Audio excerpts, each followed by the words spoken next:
제2절 개업공개사 등의 기본 윤리입니다. 의무와 책임이 시험에 많이 출제됩니다. 권리는 중개보수 받는 것밖에 없습니다. 그 외에는 전부 다 의무와 책임이 되겠습니다. 자, 그러면 먼저 96페이지 기본윤리, 그 다음에 97페이지 비밀준수가 있는데 96페이지 맨 위에 보면은 법 제29조 기본윤리, 법 29조 기본윤리가 있습니다. 자, 그러면 시험에 반드시 출제가 됩니다. 기본윤리에서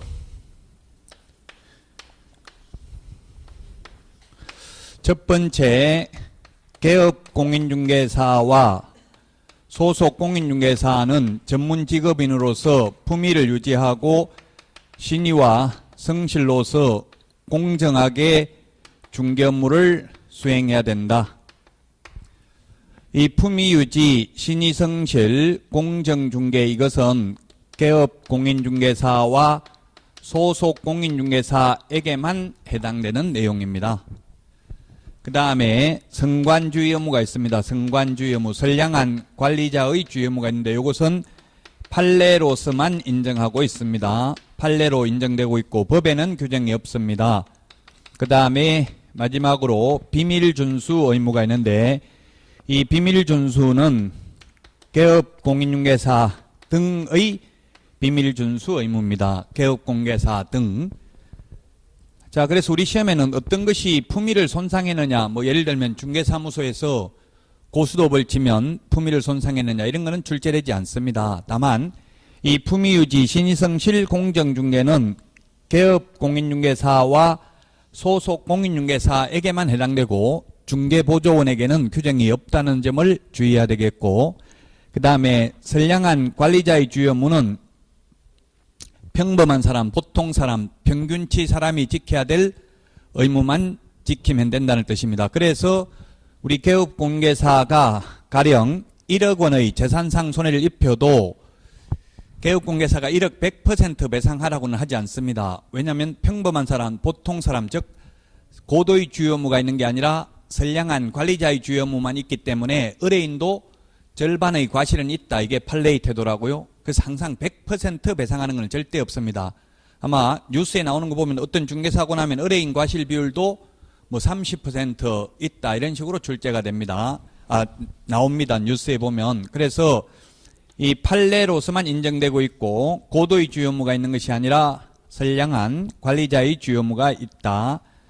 자, 그 다음에 비밀준수 의무인데 비밀준수는 개업공개사 등입니다. 등. 그래서 사장뿐만 아니라 직원들도 비밀을 지켜야 됩니다. 직원들도 개업공개사 등이기 때문에 개업공개사 등은 그 법 29조 2항에 보면 그 업무상 알게 된 비밀을 이 법 및 다른 법률에 특별한 규정이 있는 경우를 제외하고는 이를 누설하여서는 아니 된다. 개업공개사 등이 그 업무를 떠난 후에도 또한 같다. 그래서 시험에 비밀은 어떠한 경우에도 누설하여서는 아니 된다 하면 X입니다. 이 법이나 다른 법률에 특별한 규정이 있으면 누설해도 됩니다. 예를 들면 이 법에 확인 설명 의무가 있으면 확인 설명을 위해서는 누설해도 됩니다. 비밀이라 하더라도.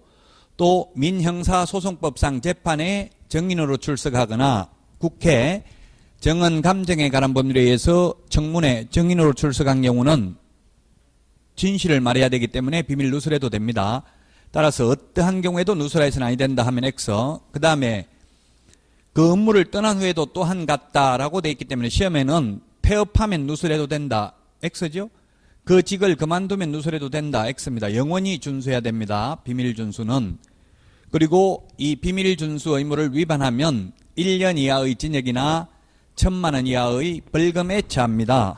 그러나 피해자의 명시된 의사에 반하여 벌하지 않는 이른바 반의사 불벌죄입니다.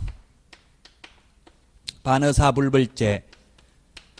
친고죄와는 다릅니다. 친고죄는 적극적으로 고소고발을 해합을 하는 것을 친고죄라고 하고요. 반의사 불벌죄이기 때문에 비밀을 누설하면 처벌할 수 있습니다. 피해자의 고소고발이 없어도 그러나 피해자의 명시된 의사에 반하여 벌하지는 않습니다. 즉 피해자가 처벌을 원하지 않습니다 하면 처벌할 수 없는 범죄입니다.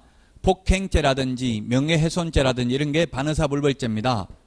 그래서 우리 하나 삼남 김동선인가 이분도 무혐의 처분 받았어요. 아직 확정 안 됐는데 무혐의 처분으로 검찰에 송치했습니다. 왜냐하면 피해자 김현장 변호사들이 처벌을 원하지 않습니다 하니까 단순 폭행은 처벌할 수 없다는 이야기입니다. 반의사불벌죄이기 때문에. 옛날에는 간통, 강간 이런 것이 친고죄였는데 지금 다 폐지됐고요. 지금은 명예훼손죄는 반의사불벌죄고 사자명예훼손죄, 죽은 사람 명예훼손죄는 친고죄입니다. 고소고발이 있어야 벌할 수 있는 범죄입니다. 자, 결론은 우리 비밀준수 의무를 위반하면 친고죄가 아니라 반의사불벌죄이기 때문에 가만히 있어도 벌할 수 있지만 피해자가 처벌을 원하지 않는다라고 하면 그 의사에 반해서는 벌할 수 없는 범죄가 되겠습니다. 비밀준수 의무 위반. 자, 이 내용이 지금 96, 97, 98페이지까지 했습니다. 자, 그러면 99페이지 기출문제 이런 식으로 출제됐습니다. 문제를 보면 피해자의 명시된 의사에 반하여 처벌할 수 없는 것은 이름하여 반의사불벌죄를 말하는 겁니다. 반의사불벌죄는 오직 하나밖에 없습니다. 공인중개사법에 바로 비밀준수 의무 위반입니다. 왜냐하면 우리나라는 공개재판이기 때문에 비밀이 누설됐는데 또 그것 때문에 재판을 하다 보면 다 공개돼 버리면 예를 들면 연예인이나 이런 분들은 더 많은 비밀이 누설될 수도 있겠죠. 그래서 비밀을 누설한 경우에는 피해자가 처벌을 원하지 않는다라고 하면 벌할 수 없는 이른바 반의사불벌죄에 해당이 됩니다. 자, 개업공개사 등의 기본 윤리에 대해서 말씀을 드렸습니다. 제가 내드린 그 프린트에 보시면 개업공개사 등이라는 말이 31번 암기사항 31번에 맨 밑에 별표가 3개가 있습니다. 31번 맨 밑에 보면 별표가 3개가 있죠. 암기사항 프린터 2장 내드린 거 31번 맨 밑에 보면 동그라미 1번에 개공등이라는 말은 개업공개사 등, 비밀준수는 개업공개사 등이고요. 두 번째 있는 게 개공 플러스 소공, 이 말은 개업공개사와 소속공개사에게만 해당되는 게 지금 본 품위유지, 신의성실, 공정중개 이런 것들은 개공 플러스 소공에게만 해당되는 거고요. 마지막 별표 3번을 보면 개공에게만 해당되는 게 개시의무, 보존의무, 보정설정의무, 계약서 작성, 확인설명서 작성 이런 것들은 개업공개사에게만 해당되는 의무라는 점을 주의하셔야 되겠습니다. 암기사항 31번 맨 밑에 있었습니다. 자, 그러면 99페이지 계약서 작성 교부 의무입니다. 100페이지에 보면 양가로 1번 계약서 작성 의무가 있는데 민법에서는 계약 자유의 원칙이 있습니다. 그래서 계약 방식의 자유, 내용 결정의 자유, 상대방 결정의 자유가 있기 때문에 민법에서는 계약서를 문서로 작성하지 않고 구두로 말로만 해도 효력이 있습니다. 그러나 공인중개사법에서는 반드시 계약서를 작성하도록 하고 있습니다. 따라서 계약서를 작성하지 않고 구두로, 즉 말로 계약을 했다면 그 계약의 효력은 있습니다. 효력은 있지만 다만 공인중개사법 위반으로 업무정지 처분을 받게 됩니다. 왜냐하면 민법보다는 우리 공인중개사법이 더 특별법이잖아요. 특별법을 먼저 적용하기 때문에 그렇습니다. 자, 그 다음에 동그라미 1번에 보면 그래서 필요한 사항을 빠뜨리지 아니하고 사실 그대로 작성해야 되며 또한 서명 및 날인해야 됩니다. 거짓계약서, 다운계약서, 업계약서 저것은 아니 되겠습니다. 100페이지 양가로 1번에 동그라미 2번 보면은 공인중개사법은 개업공개사에게 계약서 작성 의무를 부과하고 있으므로 의뢰인이 작성한 계약서에 단순히 서명만 한다거나 중개보조원이 계약서를 작성하여서는 아니 된다. 예, 중개보조원은 중개 업무를 할 수 없으므로 계약서 작성할 수 없고 확인설명서도 작성할 수 없습니다. 양가로 2번 계약서 서식입니다. 시험에 법정 서식이 없는 것은 출제되는데 바로 거래계약서가 답이었습니다. 거래계약서는 법정 서식이 없습니다. 따라서 국토교통부 장관이 표준이 되는 서식을 정하여 그 사용을 권장할 수 있는데 현재는 권장하는 계약서도 없습니다. 권장할 수 있을 뿐입니다. 그래서 법정 서식이 없기 때문에 양가로 3번 계약서 필요적기사항 9가지 이것만 기재되면 됩니다. 암기사항 9번에 있습니다. 프린트 내드린 암기사항 9번에 보면 암기해야 됩니다. 계약서 필요적기사항 9가지는 암기를 해야 됩니다. 그래서 9가지를 보면 계약서 필요적기사항 인물, 계약금, 인권, 조교 이렇게 암기하도록 하겠습니다. 이니 거래 당사자 인적사항, 그 다음에 두 번째 물건의 표시, 계약일, 그 밖의 약정사항, 그 다음에 거래금액, 물건의 인도일시, 권리 이전 내용, 조건, 기한, 그 다음에 확인설명서, 교부일자입니다. 인물, 계약금, 인권, 조교 이렇게 암기하도록 하겠습니다. 9가지 계약서 필요적 기재사항은 암기를 해야 됩니다. 거래 금액이지 거래 예정 금액이 아닙니다. 그 조금 주의하실 게 4번에 거래 금액입니다. 거래 예정 금액이 아니고 거래 예정 금액이라는 것은 일종의 시세죠. 개업공개사가 계략적으로 평가한 금액이고요. 거래 금액은 실제 거래 금액입니다. 동그라미 4번 101페이지 맨 위에 두 번째 줄. 그래서 거래 금액, 계약 금액 및 그 지급일자 등 지급에 관한 사항이 되겠고요. 그 다음에 또 하나 9번이 아니고 8번 중개대상물 확인설명서 교부일자 밑줄 치시고요.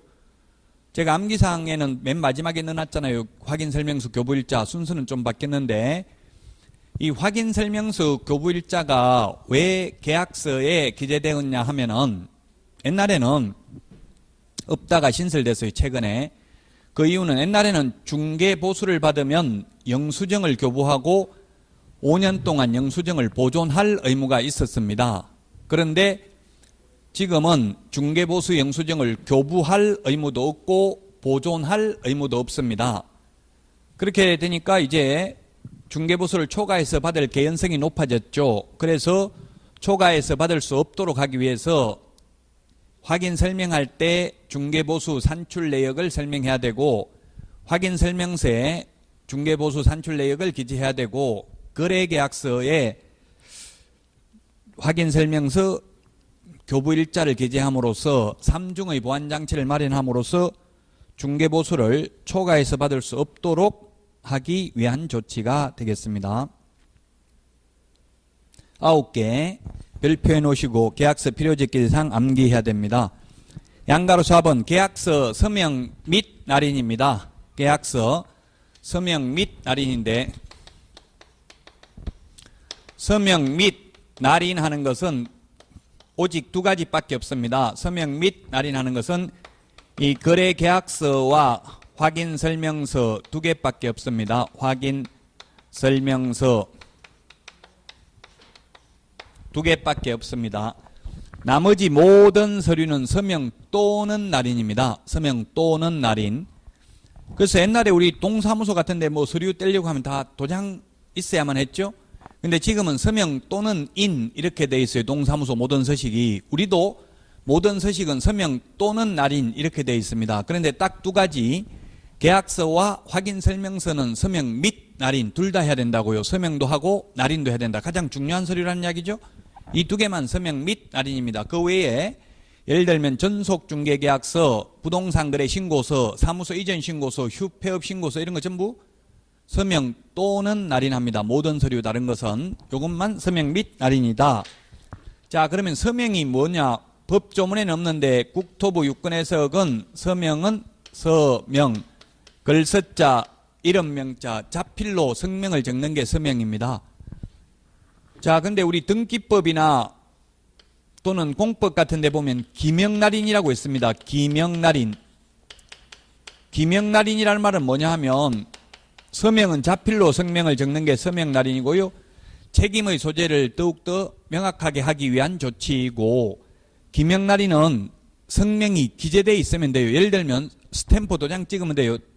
즉 행복공인중개사 사무소 대표 박용덕 이렇게 해서 스탬프 도장 만들어 가지고 찍어도 되는 게 기명날인이라고요. 이미 이름만 기재되어 있으면 된다고요. 근데 서명날인은 무조건 자필로 해야 된다고요. 그 우리 공인중개사법에는 기명날인은 없습니다. 전부 서명날인이고, 등기법이나 공법에는 아마도 기명날인이라는 게 있을 거예요. 우리는 서명날인밖에 없다, 공인중개사법에서는. 그러면 서명날인을 누가 하느냐 하면은 개업 공인중개사가 서명 및 날인해야 되고, 그 개업 공인중개사가 법인인 경우에는 대표자, 분사무소인 경우에는 책임자와 당해 업무를 수행한 소속 공인중개사가 있다면 소속 공인중개사가 함께 서명 및 날인하여야 합니다. 시험에 소속 공인중개사가 당해 업무를 수행한 경우 개업공개사와 함께 서명 및 날인할 수 있다. X로 출제됐습니다. 서명 및 날인하여야 합니다. 함께 할 수 있다. X입니다. 그럼 소속 공인중개사가 10명 있으면 10명 다 서명 및 날인해야 되는 게 아니라 그 업무를 수행한 사람, 즉 그 계약서 작성에 관여한 사람만 하면 됩니다. 10명 직원 전부 다 해야 되는 게 아니고요.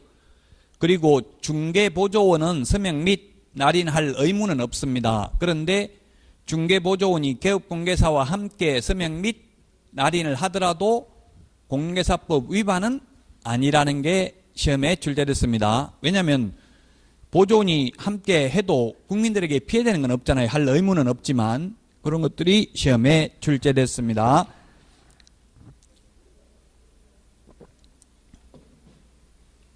그 다음에 그 동그라미 3번 같은 것은 시험에는 잘 출제되지 않는데, 옛날에 보면 현업에서 2층에 기획부동산처럼 직원들이 10명씩 이렇게 되면은 아예 개업공개사가 미리 계약서에 개업공개사 도장을 찍어주는 거예요. 빈 계약서에다가 나가서 적으라고. 요즘은 그렇게 하는 경우는 거의 없습니다만 그렇게 하는 것도 안 된다. 자, 그 다음에 101페이지 양가로 5번 보존 의무인데, 거래계약서 쌍방교부하고 5년 보존입니다. 5년은 우리 암기한 프린터 41번에 동그라미 3번에 있습니다. 보존 의무 5년 보존입니다.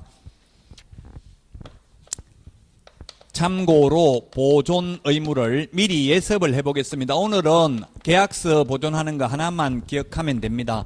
나머지는 다 예습인데요. 확인설명서는 3년 보존입니다. 확인설명서와 전속중개계약서는 3년 보존입니다. 이 두 개는 3년 보존이고요. 나머지는 모두 5년 보존인데, 거래계약서 5년 보존입니다. 거래계약서 5년 보존. 그 다음에 매수신청대리 사건카드 5년 보존이고, 매수신청대리 대상물 확인설명서도 5년 보존입니다. 그 다음에 예습이니까 너무 스트레스는 받지 말고요. 다음에 나옵니다. 그 다음에 매수신청대리 행정처분대장도 5년 보존입니다. 이 4개는 5년 보존입니다. 5년 보존. 그 다음에 매수신청대리 보수영수증은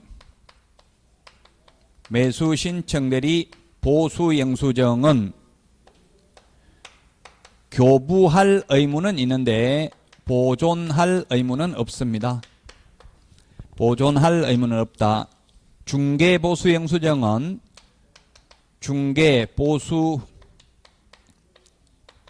중개보수영수증은 교부, 보존 의무 모두 없습니다. 그 다음에 일반중개계약서. 일반중개계약서도 역시 보존 의무가 없습니다. 일반중개계약서도 보존 의무 없다.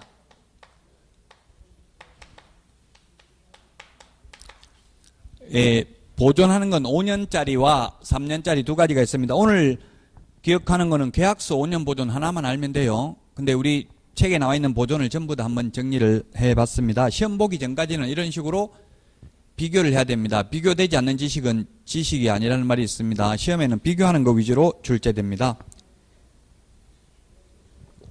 양가로 6번 이중계약서 작성 금지인데요. 암기사항 53번 표 밑에 보면 이중이라는 말 들어가는 게 정리되어 있습니다.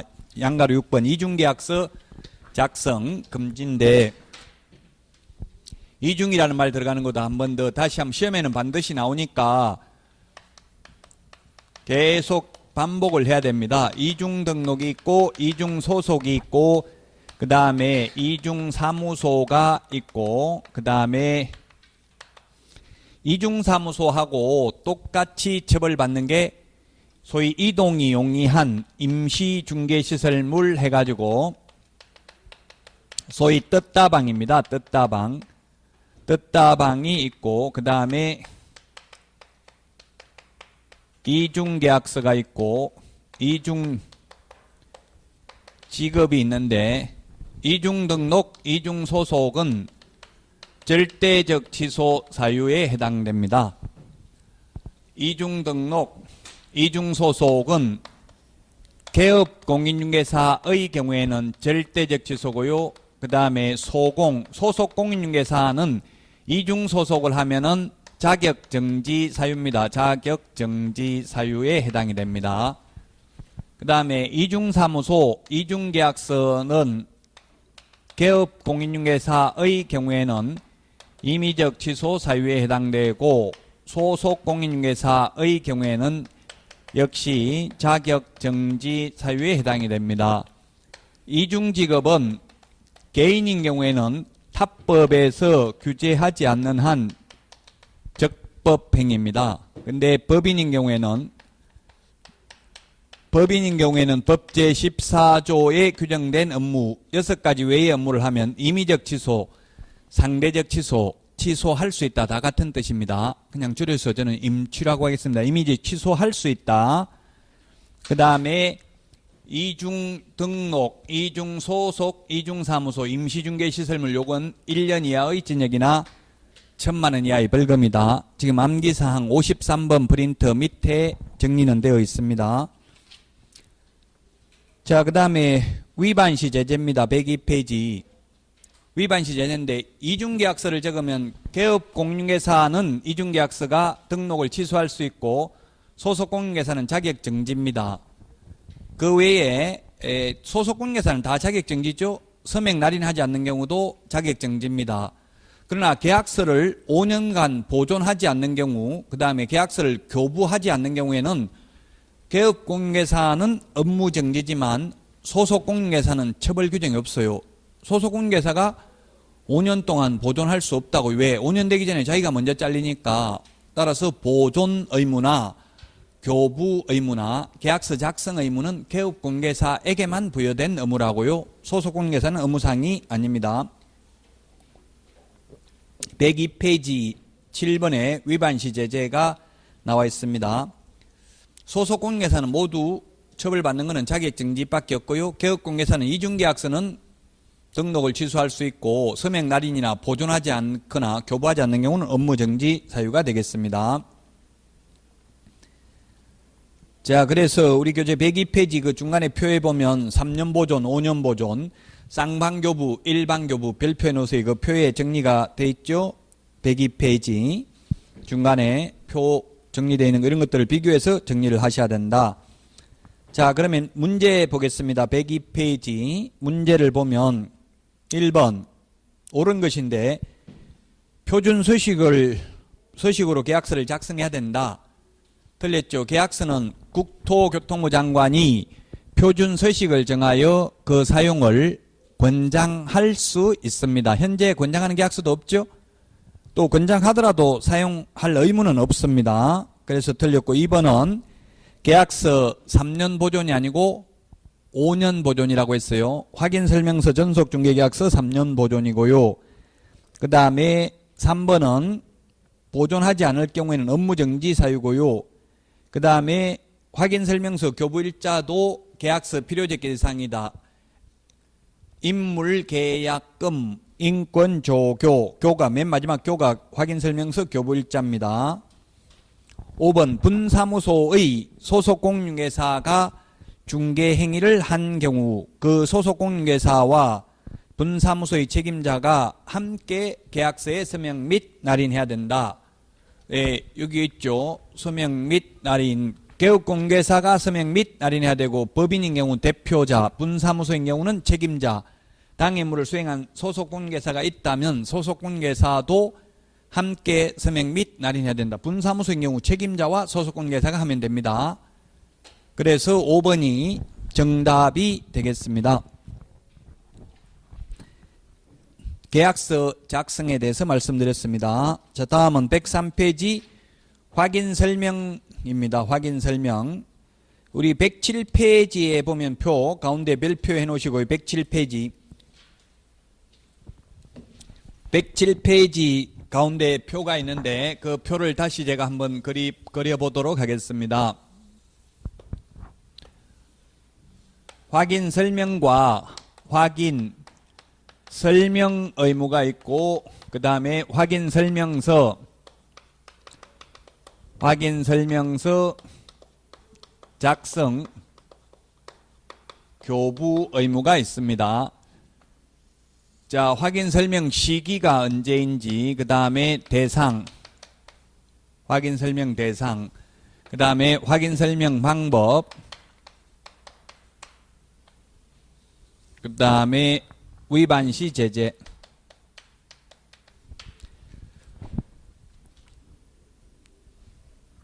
자, 그러면 확인 설명 시기는, 확인 설명은 언제 하냐면은 의뢰받은 경우, 우리 교재 107페이지를 참고로 보시면 되겠습니다. 의뢰받은 경우 중개 완성 전에, 중개 완성이라고 하면 계약 성립입니다. 중개가 뭐예요? 팔아달라, 팔아드리겠습니다. 이게 중개계약이잖아요. 그게 완성되려면 팔려야 되죠. 그게 중개 완성이라고, 계약 성립이. 자, 그래서 중개 완성 전에 미리 설명해야 된다고. 계약 성립되고 나서 설명하면 안 되죠. 쉽게 말하면 계약서 쓰기 전에 미리 설명해야 된다고요. 그런데 확인설명서 작성 교부는 중개 완성되어 거래 계약서 작성 시입니다. 계약서 작성 시에 확인설명서도 작성을 합니다. 그래서 미리 하는 게 아니라 이건 중개 완성된 때에 확인설명서를 작성 교부합니다. 확인설명은 일방에게만 설명합니다. 근데 확인설명서 작성 교부는 쌍방에 교부합니다. 쌍방. 일방이 누구냐면 권리를 취득하려는 의뢰인, 취득 의뢰인 일방에게만 설명하면 되고, 설명서 작성 교부는 거래 당사자 쌍방입니다. 거래 당사자 쌍방이 되겠습니다. 당사자 쌍방. 자, 설명은 예를 들면 이 학원 건물을 이걸 팔으려고 하면 원장님한테 학생이 몇 명이다, 책상이 몇 개다 이런 말 할 필요 없죠. 왜냐하면 매도인이, 임대인이 더 잘 알고 있잖아요. 그래서 설명은 매수 의뢰인, 임차 의뢰인, 즉 권리를 취득하려는 의뢰인에게만 설명하면 된다. 쌍방에 설명해야 된다 하면 X입니다. 이 표에서 한 문제 추후에 출제됩니다. 근데 확인설명서 교부는 쌍방에 교부해야 됩니다. 그 서식이 나중에 책임의 소재가 있기 때문에 쌍방에 교부합니다. 그 다음에 확인 설명하는 방법, 우리 책에 내용이라고 해놨는데 내용이나 방법이나 뭐 같은 의미입니다. 방법은 근거 자료를 제시해야 됩니다. 예를 들면 임대인이, 매도인이 은행 융자 1억 받았는데 다 갚고 1,000만 원만 남았다. 개업공개사한테 이렇게 말해준 거예요. 그럼 개업공개사는 그대로 들은 그대로 하나도 빼지도 더하지도 않고 그대로 매수인, 임차인에게 융자 1억 받았답니다. 그런데 다 갚고 지금 1,000만 원 남았답니다. 이렇게 전달을 하면 그 설명 잘한 거예요? 못한 거예요? 잘못한 거예요? 잘한 거예요? 뭐 잘못했어요? 실체 권리관계와 부합하는지 근거 자료를 봐야 된다고요. 확인, 점 찍고 설명해요. 전달하는 게 아니라 확인하고 설명해야 된다고요. 그러면 채권 채무금액을 확인해야 되겠죠. 등기사항증명서 얼굴을 통해서. 그리고 만약에 현재 피담보 채무액까지 확인하려면 은행에 금융거래 확인서 등을 통해서 확인하고 설명해야 된다고요. 면적 설명할 때는 토지대장, 임야대장, 건축물대장을 용도, 지역, 지구, 구역, 공법상 이용 제한을 설명하려면 토지 이용계획 확인서를 보여주면서 설명해야 된다고요. 자, 대장에 지금 면적 100제곱미터라고 되어 있죠.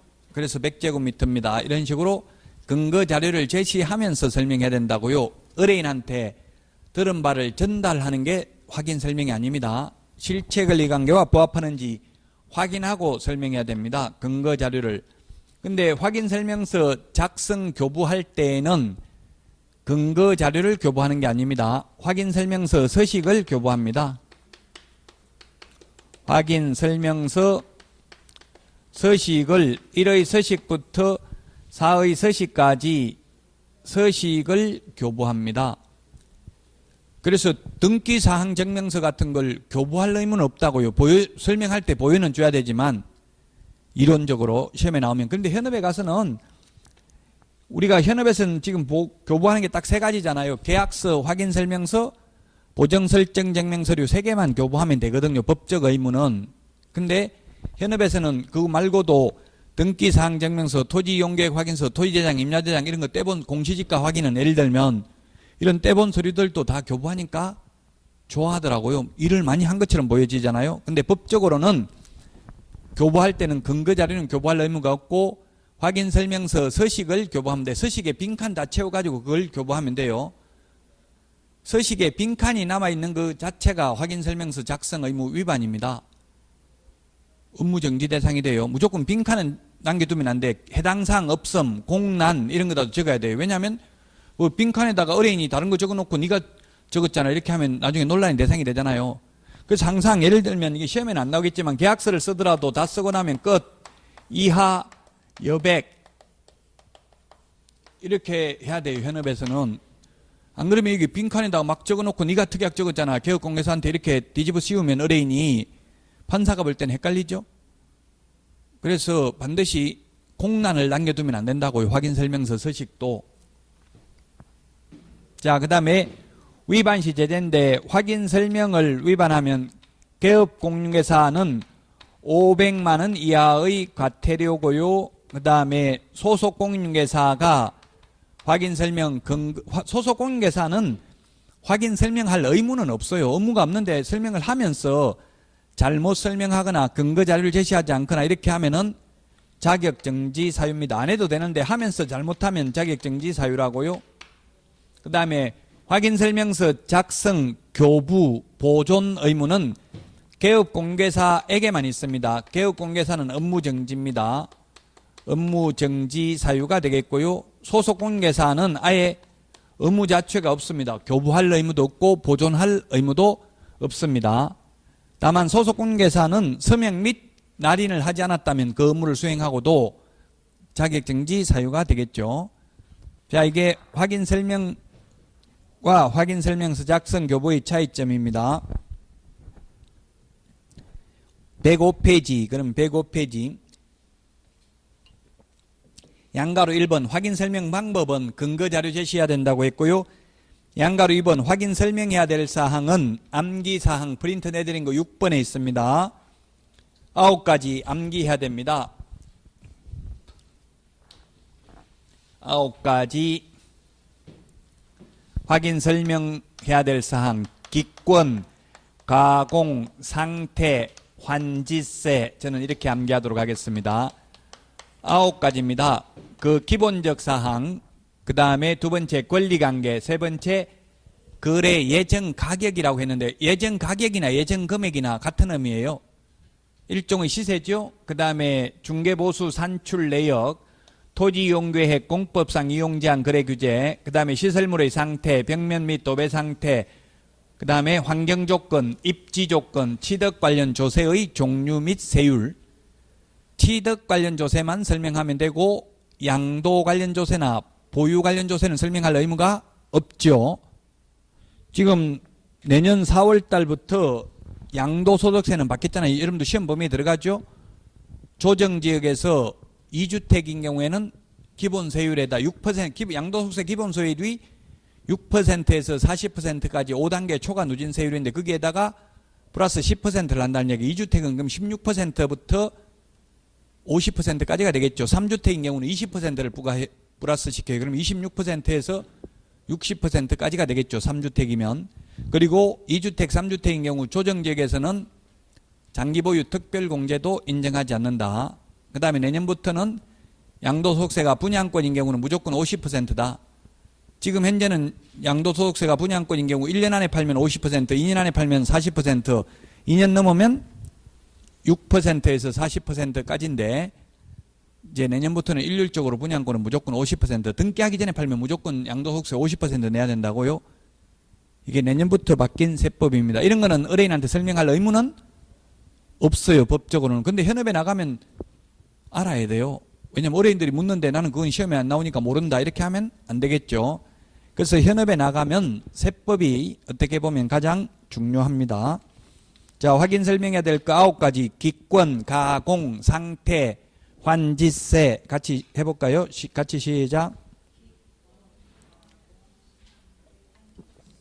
자꾸 입을 움직이 보셔야 돼요. 이걸 가만히 있으면 암기가 안 됩니다. 기권, 가공, 상태, 환지세 9가지 확인 설명해야 될 내용입니다. 106페이지 양가로 3번 중개사물에 관한 상태에 관한 자료 요구입니다. 개업공개사는 벽면 및 도배 상태, 시설물의 상태, 예를 들어서 도배가 깨끗합니까? 이렇게 물어볼 수 있다고요. 106페이지 양가로 3번. 그건 상태에 관한 자료 요구를 하면 의뢰인은 매도 임대 의뢰인에게 자료 요구할 수 있어요. 매수 임차 의뢰인이 아니고 요구받은 매도 임대 의뢰인은 이 상태에 관한 자료 요구에 응할 의무가 있다 없다? 없습니다. 의무는 없습니다. 불응해도 됩니다. 불응한 경우에는 동그라미 2번 자료 요구할 수 있는데 불응한 경우에는 세 번째 줄에 보니까 매수 임차 의뢰인에게 설명하고 확인 설명서 서식에 기재하면 된다. 불응한 취지를 설명하고 대신에 시험에는 자료 요구에 불응한 경우는 그 취지를 매수 임차 의뢰인에게 설명하거나 확인 설명서 서식에 기재하여야 한다. X로 출제되었습니다. 하거나가 아니라 하고 설명도 하고 기재도 해야 된다.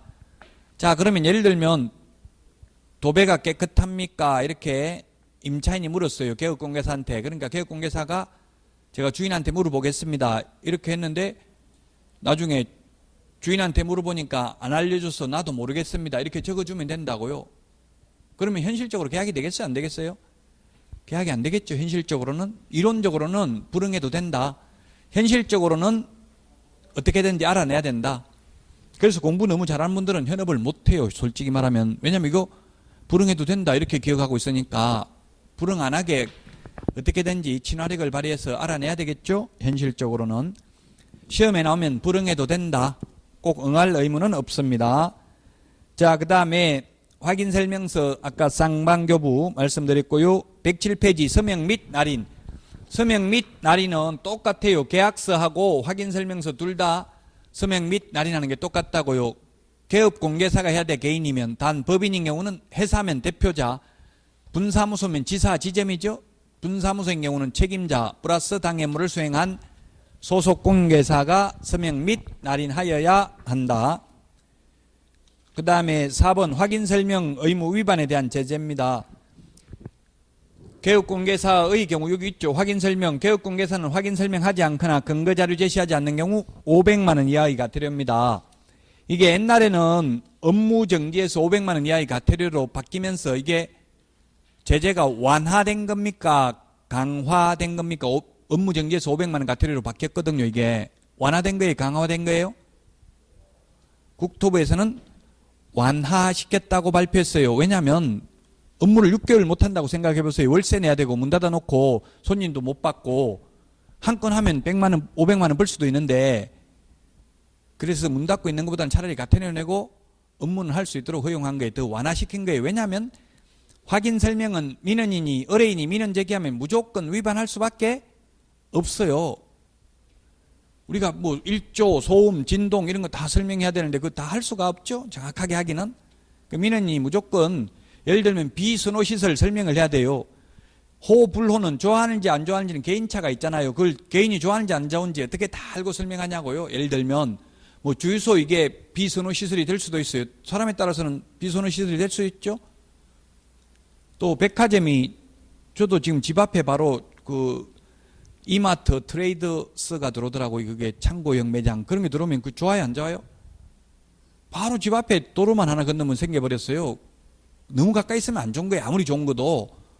막 한산했는데 지금 뭐 차가 복잡해가지고 신호등까지 생기고 이제 엄청나게 불편해졌어요. 오히려 시끄럽고 안 좋을 수도 있다는 이야기예요. 백화점이고 뭐 지하철이고 지하철역 바로 옆에 좋은 집 없잖아요. 고급주택이 지하철역 근처에 있지 않잖아요. 그래서 무조건 좋다고 말할 수는 없어요. 그래서 이 호불호는 개인차에 따라 다르다 이 말이에요. 그런데 그걸 다 설명해야 된다고. 그러니까 무조건 위반할 수밖에 없어요. 민원 제기하면 현실적으로. 그래서 이제 업무정지에서 과태료로 완화시켰다는 이야기에 확인 설명하지 않는 경우 이거 빼고 나머지 확인 설명서 작성 교부하지 않거나 서명 날인하지 않거나 5년 동안 보존하지 않는 경우는 업무정지. 소속 공개사가 확인 설명 근거 자료 제시하지 않거나 잘못 설명하면 자격정지 사유에 해당이 됩니다. 107페이지 지금 맨 밑에 4번을 말씀드렸습니다. 108페이지에 보시면 108페이지 그 뒤에 보면은 메뉴에 업무정지라고 되어 있는데 업무정지는 우리 암기사항 20번에 6개월이라는 건 20번에 동그라미 7번에 있습니다. 암기사항 6개월 20번에 동그라미 7번에 있습니다. 자, 그 다음에 108페이지 표를 보시면 전속중개계약서, 거래계약서, 확인설명서 이 세 가지 서식 비교해서 정리해놨습니다. 우리 교과서에. 이런 식으로 비교해서 공부를 해야 된다고요. 비슷비슷한 내용들을. 다 말씀드린 내용들이고요. 다음은 108페이지 1번 문제 풀어보도록 하겠습니다. 틀린 것은 했는데 1번 개업공개사는 중개 완성되기 전에 확인설명사항을 확인하여 이를 당해 중개사물에 관한 권리를 취득하고자 하는 중개 의뢰인에게 설명해야 된다. 예, 쌍방에 설명하는 게 아니라 설명은 일방에게만 하면 된다고 했죠. 중개 완성되기 전에 한다고 했어요. 다 맞는 말이죠. 미리 설명해야 됩니다. 이게 브리핑 하는 거예요. 쉽게 말하면 브리핑. 손님 오면 브리핑 하잖아요. 뭐 이게 부동산 어디 있다, 몇 평이다, 뭐 깨끗하다, 집은 이런 식으로 설명하는 거예요. 2번 개업공개사가 성실 정확하게 중개대상 확인 설명을 하지 아니한 경우 업무정지 사유다. 뭐라고 했어요? 이게 기출문제가 이렇게 출제됐다고요. 확인 설명하지 않거나 근거자료 제시 안 하면 500만 원 이하의 과태료라고 했죠. 이게 옛날에 업무정지에서 개정됐다고요. 더 완화시켰다고요. 지금은 500만 원 이하의 과태료로. 옛날엔 전부 업무정지였어요. 지금은 500만 원 이하의 과태료다. 그래서 2번이 틀렸고 3번 취득함에 따라 부담할 조세의 종류 및 세율을 설명해야 됩니다. 취득세, 농어촌 특별세, 지방교육세 이 세 가지를 설명서에 기재하도록 되어 있습니다. 따라서 보유 관련 조세, 재산세, 종부세나 양도소득세는 설명할 의무가 없다. 그 이유는 왜 그렇겠어요? 만약에 우리나라 사람들은 10억짜리를 사면 80% 이상이 은행 융자를 받아서 산답니다. 있는 돈 없는 돈 다 끌어모아가지고 10억을 만들었어요. 근데 또 10억에 대해서 취득세 4,600만 원 내라고 하면 취득세 안 내면 등기도 안 되거든요. 취득세 납부 영수증이 있어야 등기가 되거든요. 왜 미리 설명 안 했냐? 돈 그때 구할 때 구하도록 미리 말해주지. 이렇게 나올 수 있잖아요. 그래서 설명을 해야 되고 양도 관련 조세는 지금 정부에서 양도소득세를 중과세 한다 하더라도 별로 다주택자들이 크게 두려워하진 않아요. 왜냐하면 양도 차익이 있을 때만 세금 내는 거잖아요. 즉 3억에 사가지고 4억에 팔면 1억 남았으면 세금 내지만 3억에 사가지고 그대로 3억에 팔았으면 세금 안 내죠. 그러니까 남는 돈 가지고 세금 내니까 미리 준비할 필요가 없잖아요. 그래서 미리 설명 안 해도 된다고요. 양도소득세는 미리 돈을 준비할 필요가 없다고. 남는 돈 가지고 세금 내니까. 그래서 취득 관련 조세는 미리 돈을 준비해야 되잖아요. 보유 관련 조세는 그렇게 뭐 10억짜리 가지고 있어봐야 1년에 100만 원밖에 안 되거든요. 그거 못 구해가지고 세금 10억짜리 집 산 사람이 재산세 못 내진 않잖아요. 재산세는 그렇게 크게 금액이 크지 않으니까 또 설명 안 해도 된다고요? 그리고 지금 당장 내야 되는 게 아니고 1년에 2번 내잖아요. 그것도 2번 내면 10억짜리 가지고 있어봐야 한 번에 한 50만 원밖에 안 된다고요. 그러니까 금액이 크지 않으니까 설명할 필요가 없다. 취득 관련 조세만 설명하면 된다. 자, 그 다음에 4번. 개업공개사는 계약서를 작성하는 때에는 확인설명서를 작성하여 거래 당사자에게 교부하고 확인설명서를 3년 보존해야 된다. 네, 확인설명서 전속중개계약서는 3년 보존. 출판에 여기 다 적어놨죠? 확인설명서 전속중개계약서는 3년 보존. 거래계약서 5년 보존. 매수신청대리 관련 서류 5년 보존입니다. 자, 그 다음에 109페이지 5번입니다. 확인설명서에는 개업공인중개사가 서명 및 날인하되 당해 중개행위를 한 소속공인중개사가 있는 경우에는 소속공인중개사가 함께 서명 및 날인할 수 있는 게 아니라 함께 서명 및 날인하여야 합니다. 보조원은 함께 서명 및 날인을 할 의무는 없습니다. 그러나 보조원이 개업공개사와 함께 서명 및 날인을 하였다 하여 공인중개사법에 위반되는 것은 아니다. 이런 것도 시험에 출제됐습니다. 자, 여기까지 하고 109페이지 제9절 감독상 의무부터는 쉬었다가 하도록 하겠습니다.